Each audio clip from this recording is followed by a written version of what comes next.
बच्चों, हम पढ़ने जा रहे हैं द्विघात बहुपद। द्विघात बहुपद की परिभाषा इस प्रकार है: ऐसा बहुपद जिसकी घात 2 होती है द्विघात बहुपद कहलाता है। उदाहरण में आपके सामने लिखा हुआ है x² + 4x + 3, पहला एग्जाम्पल है। दूसरा एग्जाम्पल है x² - 9, और कई तरह के इस तरह के एग्जाम्पल हमारे सामने आते रहेंगे। द्विघात समीकरण के शून्यक, जब भी हम द्विघात समीकरण को सॉल्व करेंगे तो इनकी बहुत ज़्यादा ज़रूरत पड़ती है। तो द्विघात समीकरण के शून्यक होते क्या हैं?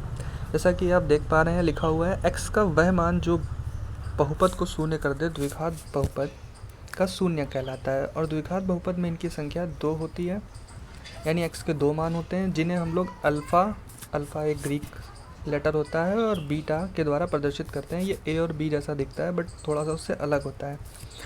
ठीक, इसका द्विघात समीकरण का जो मानक रूप होता है वो होता है ax² + bx + c।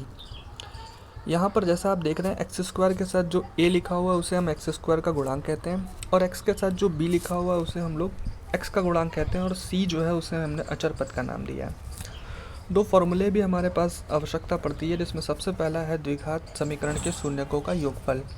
शून्यक जिन्हें हमने अल्फ़ा और बीटा का नाम दिया था, तो इनका योगफल जो है वो हम लोग -b/a के फॉर्मूले से ज्ञात करते हैं। ठीक है, -b/a। b क्या है? x का गुणांक, और a क्या है? x² का गुणांक। इसके बाद हमें दूसरा फार्मूला जो चाहिए होता है वो होता है द्विघात समीकरण के शून्यकों का गुणनफल, यानी अल्फ़ा और बीटा का गुणनफल। ये होता है c/a। देखिए, c हमारा जो था वो अचर पद, और a हमारा जो है वो x² का गुणनफल। ठीक, इसके बाद हमारे सामने कुछ क्वेश्चंस आते हैं, जैसे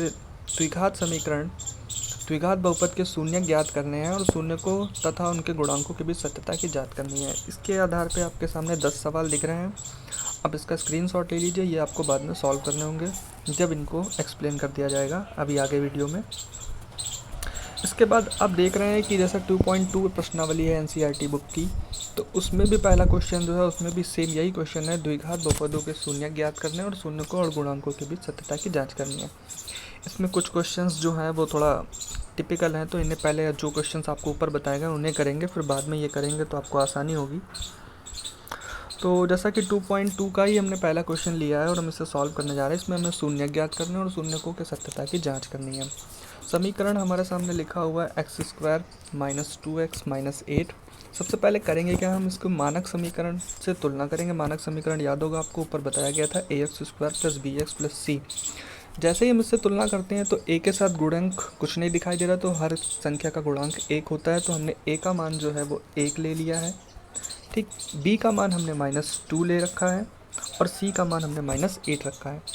a, b और c के मान हमें मिल चुके हैं। अभी जब हम जांच करेंगे तब इनके मानों की आवश्यकता पड़ेगी।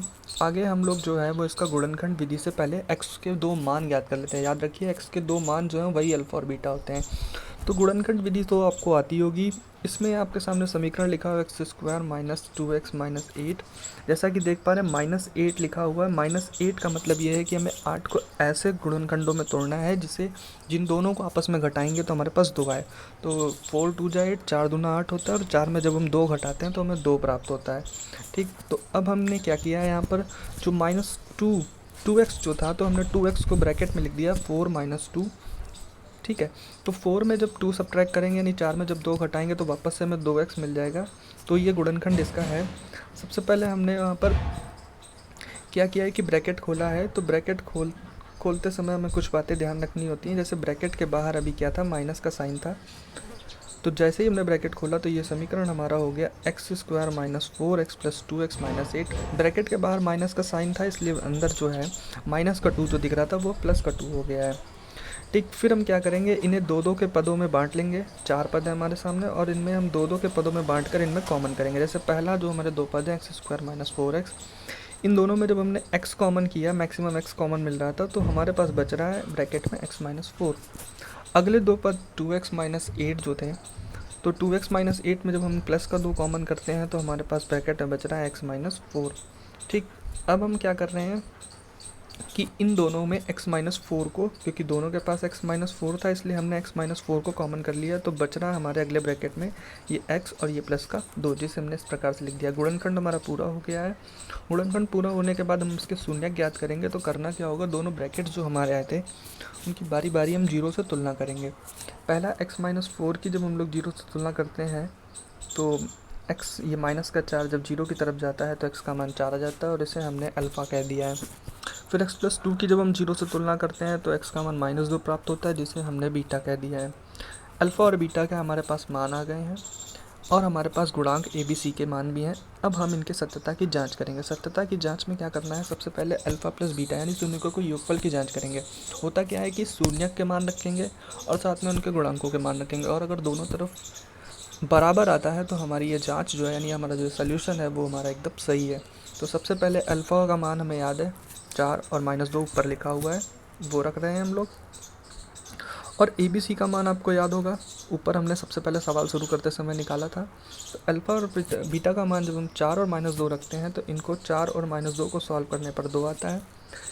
-b/a अल्फ़ा प्लस बीटा का फॉर्मूला होता है, और b का मान पहले से -2 था और एक माइनस और, तो माइनस और माइनस का गुणा होकर प्लस हो गया, और अपॉन में एक से भाग करेंगे तो वापस से 2 आता है।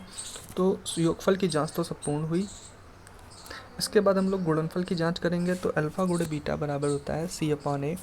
सी अचर पद हमारा -8 था और ए का मान हमारा 1 था, और अल्फ़ा और बीटा का मान जैसा कि हमें पता ही है 4 और -2 था। 4 में -2 का गुणा करते हैं तो -8, और -8 में 1 से भाग करेंगे तो -8। तो ये भी हमारी सत्यता की जांच यानी हमारे जो गुणनफल थे, गुणांक जो थे और अल्फ़ा बीटा के जो मान थे, दोनों का जो सोल्यूशन है वो एकदम सही आया है। इसी की तरह आपको जो एग्जाम्पल बताए गए थे उन्हें आपको सॉल्व करना होगा, और फिर इसके बाद एक्सरसाइज 2.2 के भी क्वेश्चन हम लोग आगे करेंगे। जहाँ भी आपको समस्या हो आप मुझसे दोबारा पूछ सकते हैं मैसेज के माध्यम से। धन्यवाद।